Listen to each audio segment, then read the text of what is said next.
Now, on 105.9 FM and streaming worldwide on the WMAL app, O'Connor and Company. 7:06 on O'Connor and Company this Thursday morning in your nation's capital, and what a morning it is.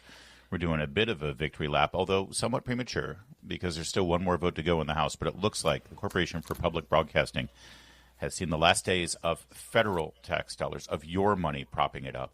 That is, unless a new Democrat majority gets put in place in 26, so let's keep an eye on that. But I'd love for them to run on that. Vote for me, and I'll refinance NPR. Coming up at 8:05, KT McFarland will join us. And at 8:35, Representative Brandon Gill of Texas to talk about that rescissions package now cleared through the Senate and heading back to the House. It's Larry O'Connor with Julie Gunlock. Good morning, Julie. Good morning.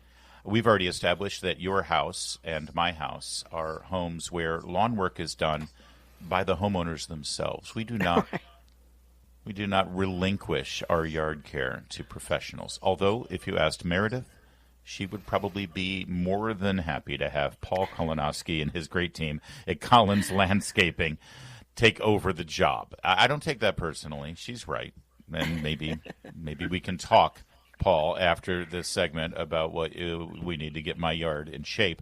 That said, we're here to talk about Montgomery County's gas leaf blower ban and how it's impacted you, your business, your employees, and, frankly, tons of residents of Montgomery County. Thanks for joining us this morning. Hey, thank you so much for having me. We really appreciate it on behalf of our entire industry. Well, we've seen this coming. This was discussed years ago. They finally put it in place, and the rollout, I think it took a couple of years until it was officially in effect this July 1st. So first, the argument here is because of noise pollution, because of emissions, because of climate change, what have you. They no longer want you to use gas-powered blowers, but there are plenty of battery-powered that are out there. There's plenty of plug-in with very long extension cords that are available, and they're even offering you a rebate if you have to retool and purchase new equipment. So what's your beef, Paul? Well, first of all, we are asking, and this is what I think people really need to understand, is that we are asking for a compromise. We are not asking to repeal this law and to go back to where we were before. If you listen to any of the hearing the other day, the testimonies from the hearing, you will have heard over and over and over again that we as a landscape industry want to be compliant. We want to use the battery power, and we recognize that battery power is the way of the future. The problem is the technology is simply not there for us as an industry. For a homeowner, yes. As a landscape contractor, absolutely not for the fall months. Yeah, Paul, we see this same problem with sort of climate change initiatives. Let's switch over to, wind and all sorts of alternative energy sources, but that they're not ready. They're not ready to deploy. So this seems to be a problem with, it's not unwillingness to change. It's just you need the technology there in order to change. Isn't that correct? That's right. I mean, the issue here is that right now, just to kind of give you a quick summary, right now, the technology that's out there, these commercial backpack battery blowers run for anywhere between 30 to 45 minutes. After that, these batteries need to be charged over and over and over again. Well, the question is, how do we charge those batteries? So for a homeowner, no problem. A homeowner can go and they can do half of their yard one night and charge their batteries and do the next half the other night and so forth. But for us as an industry we're doing yard after yard after yard, and also the companies that do these big commercial properties, how do we charge these batteries? And this is where we get into the situation of, well, guess what? We have to bring in generators. Generators run on what? Gas and diesel. Generators do what? They make noise. They pollute. And so we're going backwards. And so what we're saying is, look, we understand that we need to get there ultimately, but right now it's not there. The technology is not there for us to be able to do our jobs without seriously impacting our employees and also our Montgomery County residents. Now, I have a consumer-style brand, and maybe that's the difference. You have industrial-strength leaf blowers. I have a leaf blower that's battery-powered. And the battery lasts longer than that, but I'm guessing it's because it's not of the level and efficiency of the commercial grade. Yeah, there's a whole run of different blowers that are on the market, but typically speaking, what we call handheld or the homeowner type blowers, again, smaller batteries, generally a shorter run time, but the bottom line is the most time that you would get out of any of these blowers would be, as I said, anywhere between 30 to 45 minutes, and then maybe a little bit longer on some of the commercial style. Okay. So what's the pushback on just, I mean, it seems like you're interested in a reasonable compromise here and just saying, let's just have this time of the year when it's okay. What's their argument against that you're going to cheat, that you're going to lie? What's the holdup? I think the big pushback, quite frankly, there's two issues here. Number one is noise, and number two is the emissions that they produce. Now, the emissions, there's lots and lots of equipment out there that are polluting, as well as our generators would be. But the noise, I think, is the big issue. And without question, nobody likes to have the noise. I mean, we're all surrounded by noise every day, whether it's sirens or jackhammers or whatever it be, there's always noise. But our point is that whether we go to battery blowers or we continue to use the gas blowers for that time in the fall, they're going to make noise. People don't realize, I don't think people really realize how loud these battery blowers are. Right. In terms of, it's a different noise. It's a whining noise, but they make noise. So this isn't like we're going to a silent environment. There's going to be noise out there. Paul, a really quick question. We saw some of the testimony earlier. We played some of the testimony, including from a PhD in lawns, fascinating woman there testifying against these blowers. But I'm wondering, did any resident who uses your service or other services, did they show up to defend these services or echo what you've asked for, which is, a temporary relief from these restrictions during fall and other times of, where a lot of debris needs to be cleared? Did any resident come out and say, I use this service, I love this service, let's cut this industry a break? Excellent question. Unfortunately, at the actual hearing, there were only two, maybe three residents that came out and spoke on behalf of our position. However, what I will tell you is that I wrote a amendment/petition that we started several months back, and we have 2,200 signatures on that. Good. And those are from residents. Now, what I will tell you is that this specific bill that Councilmember Albornoz has proposed applies to landscape contractors, landscape professionals. So I think a lot of the homeowners have backed off because it's really become our fight now. But yes, there's tremendous support from our customers in terms of on our side. So what's the next step here after you've given your testimony? You're 2 weeks in, and obviously it's already affected your operations. What do you expect the next steps to be on this discussion? Well, I will tell you on behalf of Montgomery County Council, I am very, very appreciative and proud of that 9 of the 11 members have given me the opportunity to speak to them directly.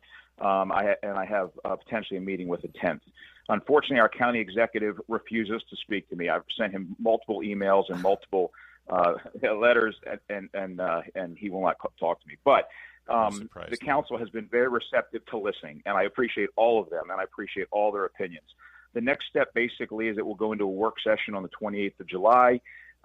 They will decide, they will look at it and determine whether it's going to go back to the full council, in which case then they would vote on it. And again, we're looking for an October 1 start date. So 3 months, that's it.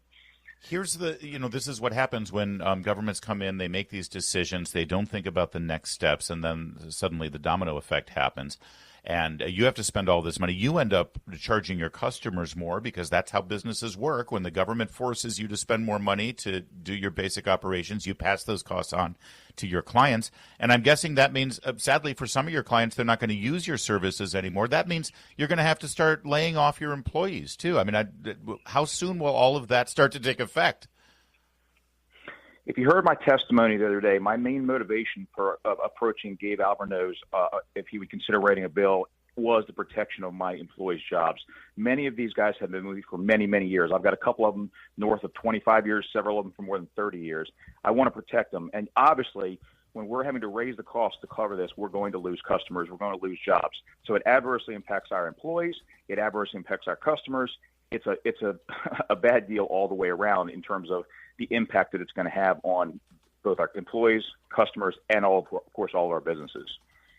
All right. Well, I appreciate you joining us to explain this to us, and I want to plug your company. It's Collins Landscaping with a K. Hold on a minute. That's easier than my last name. That's easier than my last name, Kolanowski. So yes, Colin. No, I think you're trying to. I know what you're doing here. You're trying to appeal to the Irish Americans who live in Montgomery County, and think, yeah, get that Collins guy out here. Those Irish are good at this.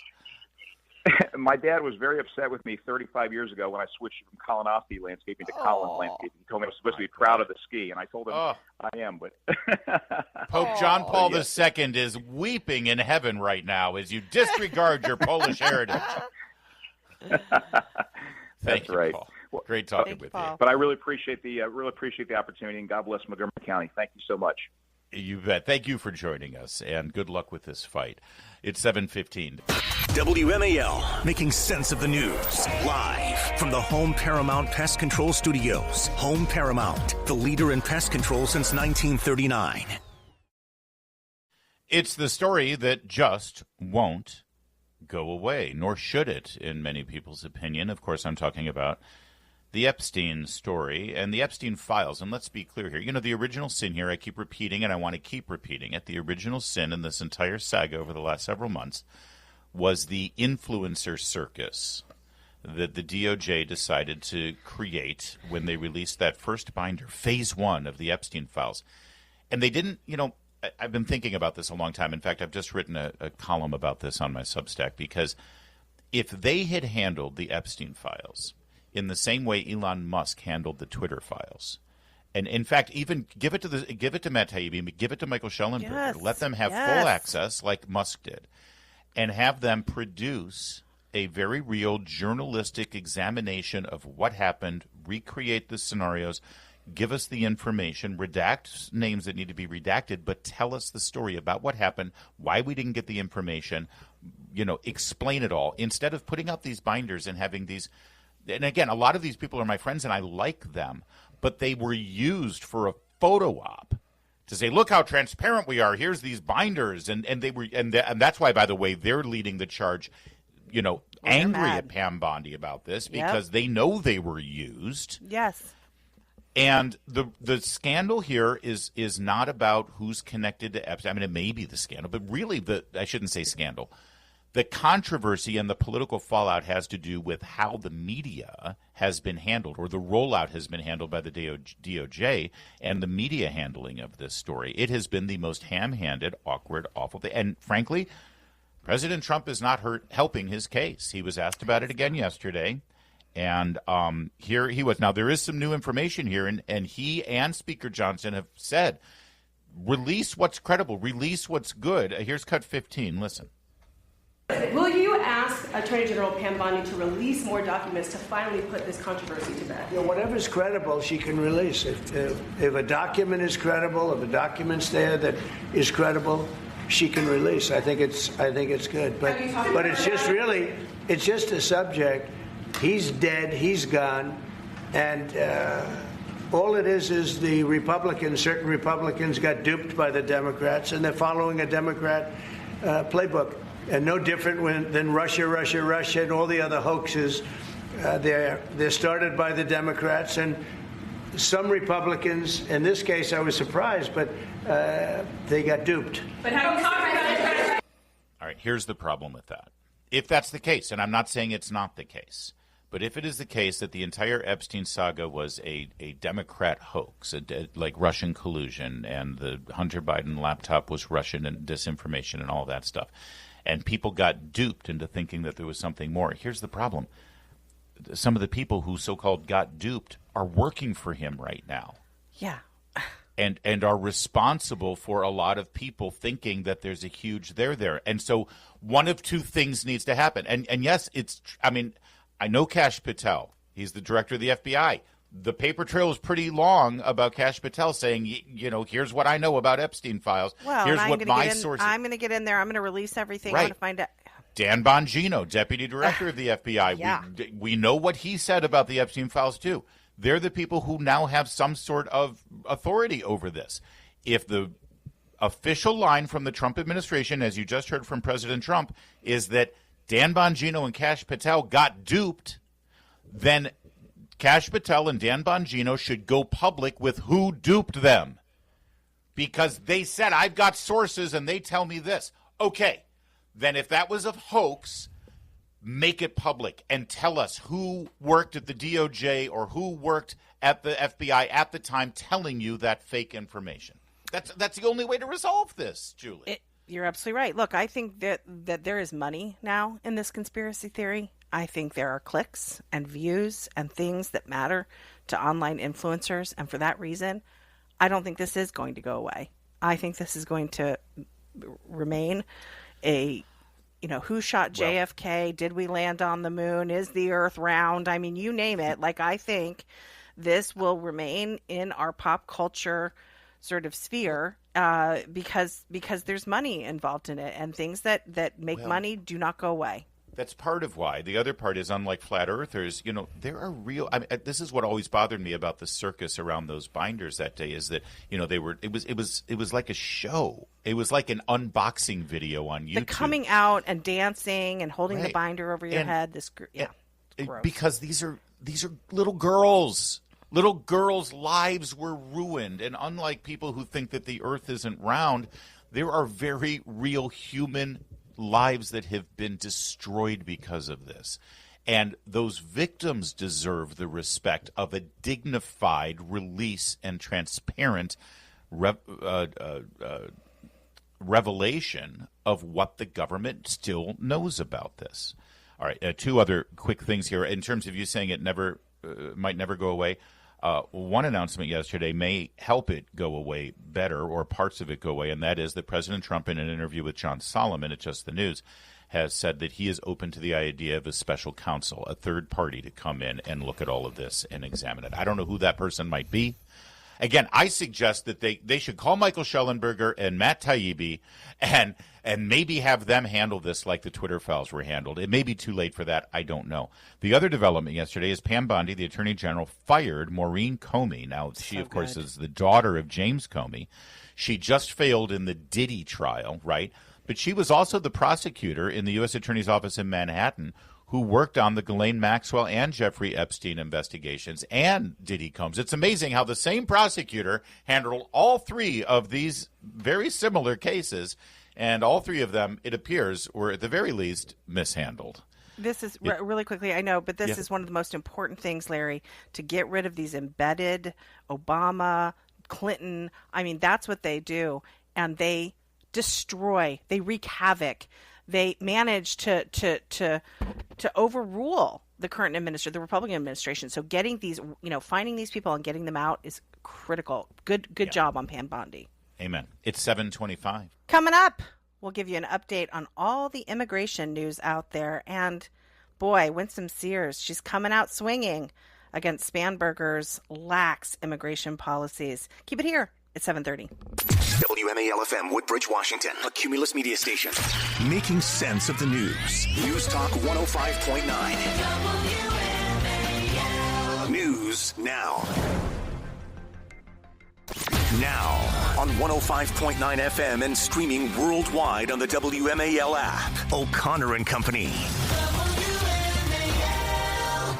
It's 7:36. Coming up at 8:05, we'll talk to KT McFarland. At 8:35, Representative Brandon Gill. I am Larry O'Connor, and that blonde bombshell over there is Julie Gunlock. Good morning, Good Julie. morning. Hardly. I think we all know. I've seen the pictures. It's ridiculous. Who was this? Somebody, Patrice was saying that a lot of listeners think that you and Patrice sound alike, and that's it's weird to me. You could not have more different sounding I think voices. we have a similar tone of voice, sort of the same, but yeah. Well, you know what? Here's the thing. You're both constantly scolding me, and that's probably it. It's true. the content. This is true. Leave Larry alone. Well, you know what? We need a day where everyone is just nice to Larry. No, we don't. No, I feel like we I'm don't at the need that. butt That's... of everybody's joke. Yeah. And that's fine. You make it so easy. We have been observing with our front row seat that we are fortunate enough to have the governor's race in Virginia. It's a big race. We just had a discussion yesterday with Nick Minock about the fundraising. Abigail Spanberger has raised twice as much money as Lieutenant Governor Winsome Sears. If you're Lots of money in California. Exactly. A lot of out-of-state money flowing into this race. Democrats really want this win. Number one, because they'll create a narrative that this is a rebuke of Donald Trump, right? Yes. It'll create momentum. And let's face it, they haven't had a lot of wins, so they need a win right now. Yeah. They also are grooming Abigail Spanberger for a national ticket. There have been so many national profiles, women's magazine covers about her and the candidate for governor up in New Jersey. They were both roommates in D.C. when they first came to Congress. It's like they're doing all of this stuff about them. And they were already putting Spanberger on the short list to be a running mate in 2028, and she hasn't even, won this election. Right. But polls suggest that she is in the driver's seat right now. And, of course, part of that is because the media has given her this golden ticket into the State House in Richmond. They haven't challenged her on any of her past positions, her positions on COVID, her positions on the Russian collusion hoax, the lies that she told back then, her positions on illegal immigration, like on and on and on and on and on. Right. We have lamented somewhat openly here, because it's tough love, that candidate Winsome Sears has also not really put the pressure on as she puts out videos about the car tax, which is important. But there are some fundamental issues that will rally the Republicans and conservatives and cross the aisle in Virginia that she could hit her on. Start the list for me. Richard Cox in Fairfax going into women and that's right. A convicted sex offender in Loudoun County. The school board is out of control, right? That's right. Persecuting these young boys. One family's going to move out. Like, did we forget about parents' rights? Did we forget about men and women's spaces? These are issues that even in Northern Virginia, that persuadable Democrats care about. That's right. Just ask Terry McAuliffe. Yes. Because that's what Glenn Youngkin did, and he won. And by the way, a fundamental question, when ICE comes to start rounding up criminal illegal immigrant gang members in Fairfax, will Governor Spanberger stand with ICE and federal law enforcement or stand with the gang members?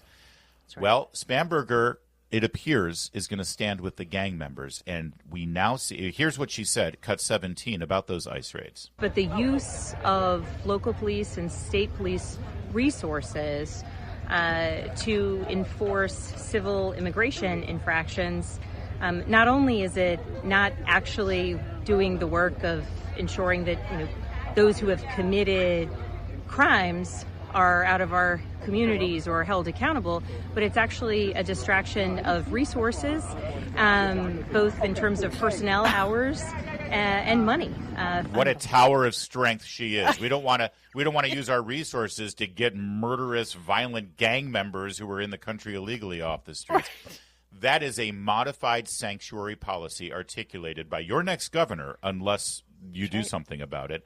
Cut 18 was asked once again in an interview about her immigration policies. I certainly want to protect every person who might be interested in arriving at the United States, claiming asylum, working here, coming as a refugee, whatever the parameters or the need that begins their desire to move to our country. There you go. She wants to protect the people who are coming to the country, whoever. All right, so finally, Winsome Sears. I think she smells blood in the water, and she is now starting to find her voice on this issue. Here she was yesterday on Newsmax. It's exhausting watching her answer this question, isn't it? I mean, it's because there is a common sense response, but God forbid she should get there, because the fact is, you're a criminal, you're illegally here, we're going to deport you. It's simple. But she's stretching and she's trying to find the words because she knows what she should say, which is the right thing, but she's trying to appease certain people. And let me tell you, having a person like that as governor of our great Commonwealth is danger, because if this is how she's going to be in the light, can you imagine when she's in a room and she's trying to negotiate? We can't trust her. All right, that's better. Go ahead. That is better, but also listen to the strength in her voice. Listen to the certainty, the leadership, the decisiveness. She knows it. When you compare that to Spanberger, and my God, if you ever watch a video of Spanberger while she's that hand wringing, the nervousness. Yeah. Winsome Sears in that clip just showed the kind of leader she will be again, certainty, strength, leadership. That's what Virginia needs. That's right. Can use words like that. Dangerous. She is dangerous for the people of Virginia. She has dangerous woke policies that will put your children in harm's way if she is allowed to call off the state police to not participate and work with federal law enforcement to get these bad guys off the streets. Good stuff. Keep it up. Get her a better microphone when she does a TV hit so she's not using the ambient mic on a laptop or something. Come on, guys. By the way, one other point on this. All of those issues that you just laid out that she should be talking about, Winsome Sears, those happen to be the issues that Jason Miyares is talking about right now. And his fundraising picture is very different than Winsome Sears' fundraising. Right. And his look in the polls is very different as well. It's 7:43. Making sense of your world. I can't believe this. News Talk 105.9 WMAL. And I am so with you. Making sense of the news. That's tough love. We're giving advice to Winsome Sears. We want her to win. So please take it for the way it's delivered. WMAL's Vince Colonnese. Weekdays at noon on 105.9 WMAL. Making sense of the news. Well, good news, everybody. You don't have to worry about getting Diet Coke or Coke Zero or anything like that anymore because we have a new announcement here. Coke is healthy again. They're going to stop using high fructose corn syrup, which we know is, really bad for you, and instead go back to real cane sugar in their Coke. Yes, that's what I've been told. Real cane sugar in their Coke. So Coke will now be full of sugar, which, of course, wait, that's not good for you either, is it? No, let me say this, though. Here, President Trump put out the tweet. It said, I've been speaking to Coca-Cola about using real cane sugar and Coke in the United States. They've agreed to do so. I'd like to thank all of those in authority at Coca-Cola. This will be a very good move by them. You'll see just better. I'll be honest with you. It is better. They call it Mexican Coke because when you go down to Mexico on a cruise or whatever, it's use sugar. Yeah, you know what? If the market, if they could let the market, maybe, I mean, is there, yes, there are people that seek out Mexican cola and they get it, they can find it, right? And that's fine. But I don't see this clamoring for a change to cane sugar. Look, the body recognizes these two forms of sugar in the same way. It processes them in the same way. People are going to claim that corn syrup this is not high fructose corn syrup. They're going to claim that this change is going to make everything healthy. This is similar to the change of taking dyes out of ice cream. Ice cream still contains high-fat cream and sugar. This soda will still contain sugar.